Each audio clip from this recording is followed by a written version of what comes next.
Mosquito. It's too early for mosquitoes. Welcome to Tool Talk. I'm talking tools today. I like to talk tools. But unfortunately, like 99% of the time, there's no one in my garage. Check. So I'm going to talk into my camera, and we're going to talk tools. There's a lot of things about tools that interest me. I make my living with them. I know I got a lot of friends make their living with tools, and that's cool. I think we need a lot more of that. And so we're going to start talking about wrenches. There's a lot of different types of wrenches. I have way too many. If you go to the flea market, you see that one guy walking around, and you're thinking, look at him. He's buying that single wrench right there off that table next to 4 N64 games and a Walkman. How's it going? You can stop looking at me weird. I'd appreciate it. So I've got way too many tools. I've spent about probably 15 years at this point collecting them, working with them since I could hold them. So wrenches. There's a lot to consider when buying wrenches. We're not going to judge nobody here. I'd like to hear about your wrenches. But we all look for different things. So we're going to start out with a classic. The good old USA-made Craftsman's. I like these quite a bit. I started out with my dad's set, using them. And then as I got into getting my own tools, naturally, I went to the Hobo Freight. And there's nothing wrong with that. Those can be great tools. But the first chance I got, I bought me a set of Craftsman wrenches. I like the way they feel in the hand. I think they're nice. I like the way the etching is on each end of the double open ends right here. Very easy to read, especially when I'm angry. Because, you know, your vision gets blurry, your blood pressure goes through the roof, and your head feels like it's on fire. So it's nice to be able to easily read these nice large engravings. And I like keeping everything oriented in my toolbox nicely. So having that nice big logo through the center. Something about it, when they're all lined up, they're great. Nice big thick jaws so you get less deflection. Some people say when you're talking about, you know, my Harbor Freight wrench, you know, doesn't deflect. It may not, I don't know, right? I've had some that do, some that don't. I just notice it a lot less with these USA-made Craftsman's. I think they're pretty good. But then, you know, that's the flea market, as you do. And I found a set of these SK wrenches. This here's a 21 millimeter. I was holding it in my hand, and I was like, man, that low profile edge right here. It's like, that feels good. You know, you put your thumb on there, you're like, man, that's good. You know, when you palm this on the box end, or you palm this on the open end, that feels really good. Again, nice thick jaws, less deflection. It's a good wrench. These SKs, I think they're great. I actually went out, local hardware store, and I bought these X-Frame SK ratcheting wrenches, 6 points. And yeah, they're pretty good. I haven't got a whole lot of chance to use them yet, but I'm gonna. Got a few projects in here, and these come in handy. A little bit spendy though. When you look at these things online, you know, whether you're looking at SK's website or your local vendor that supplies them, they can get up there. So you got to definitely look at your budget, see what works for you. Maybe if you have a buddy that's got one, check it out. They can be a joy to use. One thing that does irritate me, so let's say you're not using wrench racks, right? You put this sucker face down in your box like such. You have your box end coming up. It just says alloy. SK is on the other side. I don't like that.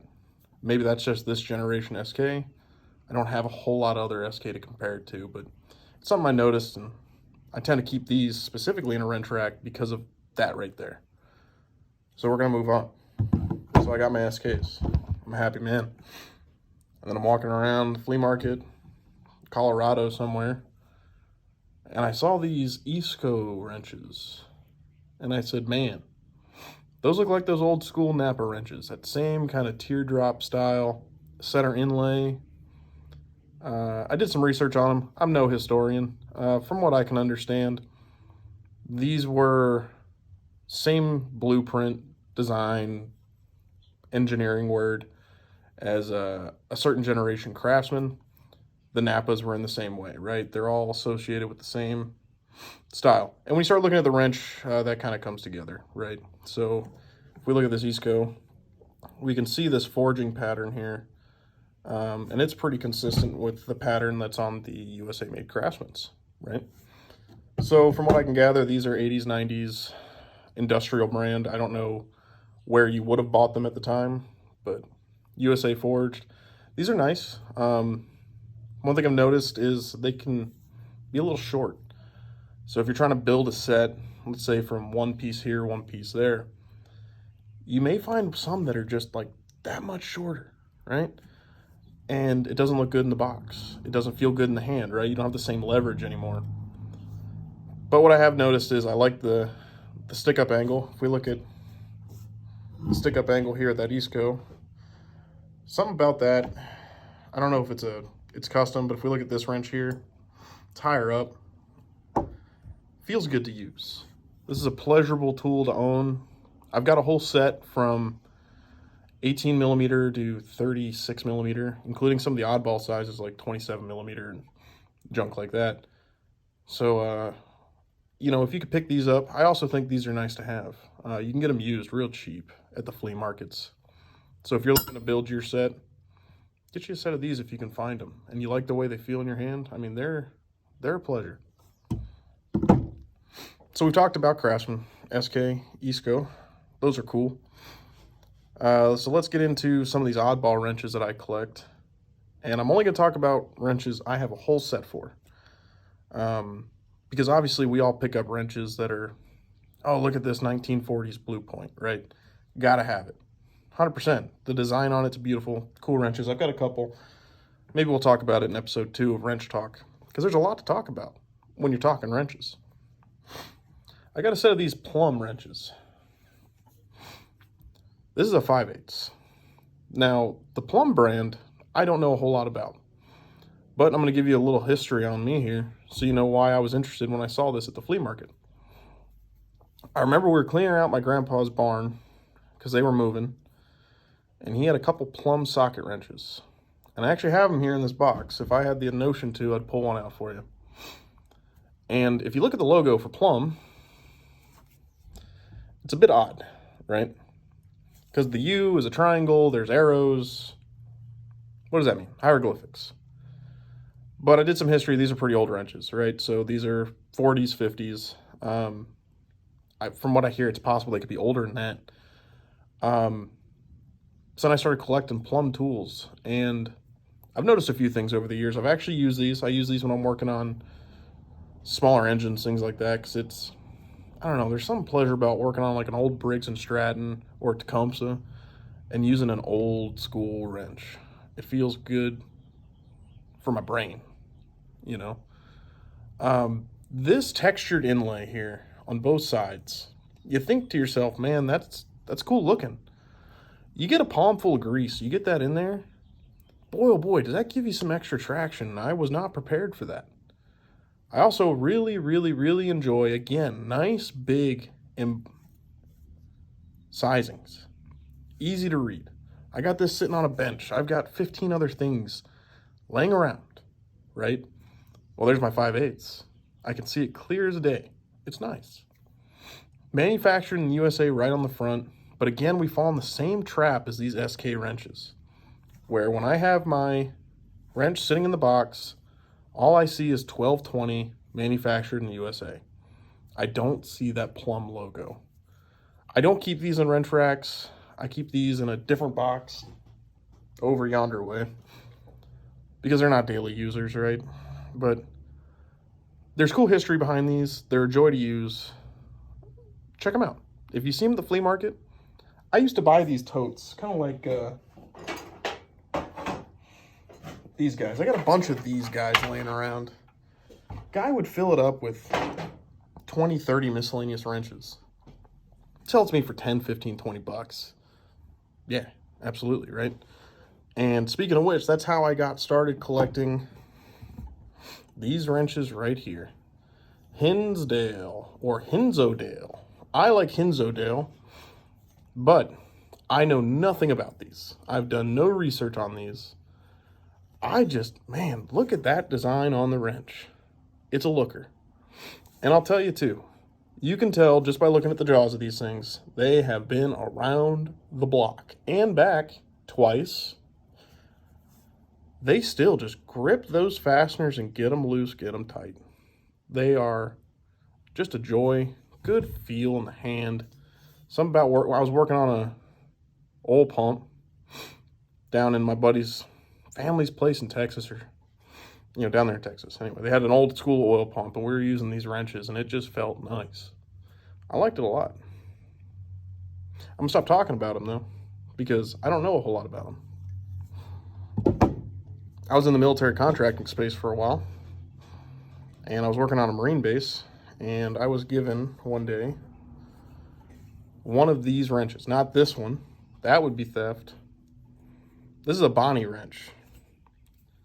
And boy, oh boy, that is a thickin', right? Nice feel in my hand. I said, man, you could really clobber a gopher with one of these.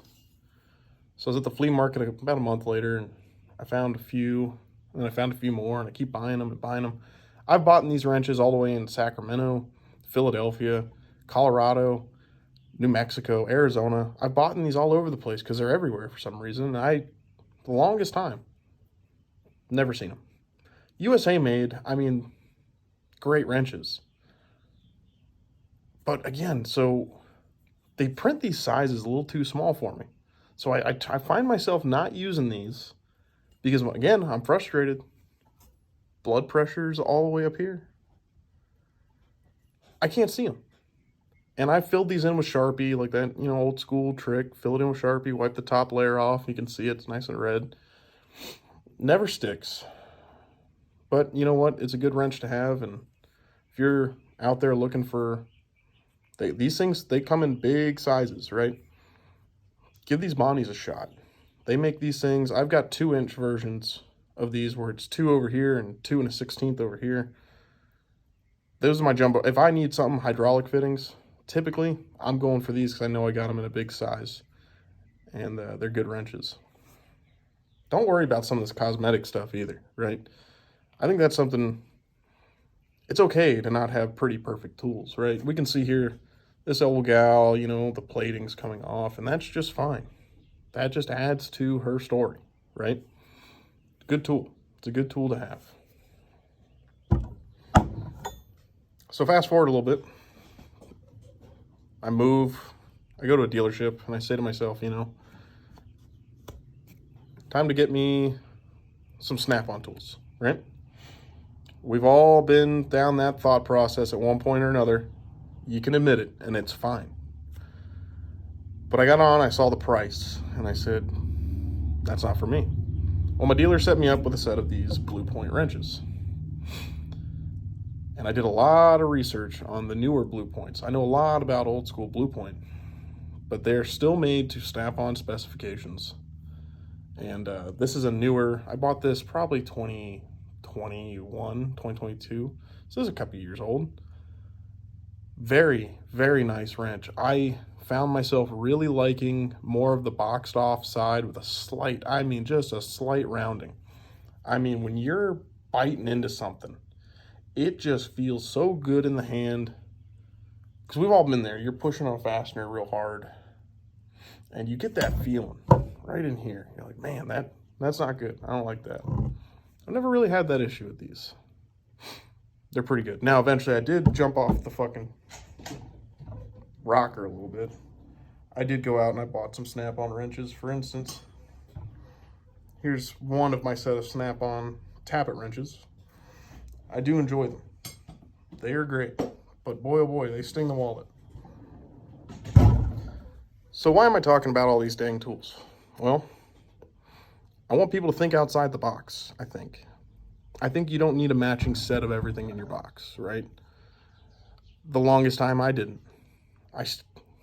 I'll take toolboxes to job sites, and I've got 15 different brands of wrenches in there. There's nothing wrong with it. Perfect example, I use this wrench pretty frequently. This is a 13/16 7/8. Yep. No brand, none. But it does say made in the USA. This is a great wrench to use. But what brand is, I don't know. It's like Marvel Mystery All. That's the mystery. It's just made in the USA. Think outside the box. Go to your flea market. Look at what it's got. Go to your pawn shops. Pawn shops are a great place to get tools. I bought in so many things at pawn shops. For instance, this old school Craftsman stud extractor. I know this isn't a wrench. We're going off on a tangent here. Made in the USA. It's a Craftsman. I bought this thing for $5 at a pawn shop. I've used it a ton. I've made my money back hand over fist with this thing just by not damaging studs. So there's a lot to consider when buying your tools, and I'm probably going to make more videos talking about tools. If anyone ever watches these, how's it going? I'm Matt, and this is Talking Tools with Matt.